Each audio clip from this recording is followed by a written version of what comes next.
Dear participants of the convention, thank you for attending this event.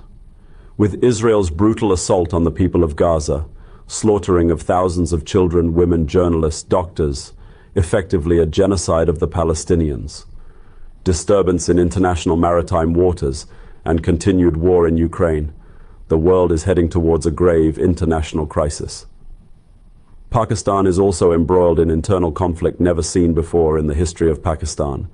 The entire state machinery is bending the law and the constitution of Pakistan just to keep me and my party out of the electoral process. In doing so, they have made mockery of the law and destroyed not just the political, but the moral fabric of our society. It started when the military establishment became agitated with my push for an independent foreign policy. I was categorical that we would be a friend to all, but would not be anyone's proxy for wars. I did not come to this view lightly. It was shaped by the huge losses Pakistan had incurred collaborating with America's war on terror, not least the 80,000 Pakistani lives lost. Ever since my removal, several crackdowns have been made on my party workers and leadership. The most brutal crackdown started after the false flag operation of May 9th, 2023. There are over 200 cases on me, and I have been incarcerated for over 180 days now.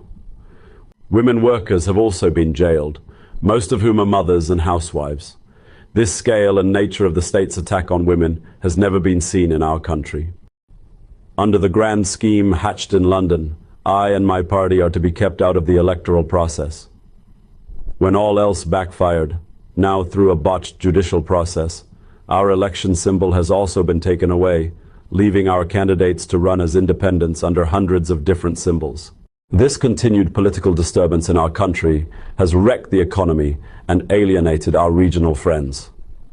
During my time, we devised a foreign policy based on regional economic connectivity. We were aggressively pursuing this vision via reaching out CIS states, Russia, and renewed relationship with China. We offered facilitation to bring Iran and Yemen closer to Saudi Arabia. In my UN General Assembly speech, I explained to the world the importance of Prophet Muhammad, peace be upon him, for Muslim Ummah, and helped introduce the UN General Assembly resolution that has established 15th March as an international day against Islamophobia. We facilitated US and Afghanistan for Doha talks for a peaceful exit of US from Afghanistan. But due to sudden exit of Ghani regime, things quickly deteriorated and we saw chaotic scenes of US withdrawal. I am told that at certain level Biden administration blames me for the messy US withdrawal, but this is far from the truth. Our government policy vision was regional economic connectivity. I extended my friendship hand to India in the very first speech after winning the elections, but at every point RSS-led Modi regime shut us down.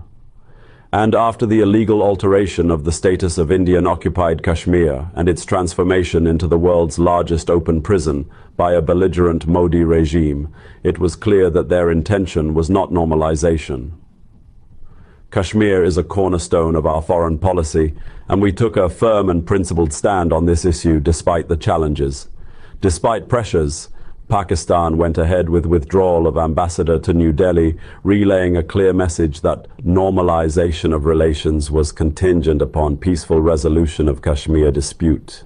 What is needed for Pakistan is a strong, truly representative democratic government and a democratic framework governed by rule of law and our constitution. I would like to call on all who believe in democracy and peace to stand by us and speak out against the present massacre of democracy and rule of law being carried out in Pakistan. I thank you all for attending the conference. Pakistan Zindabad.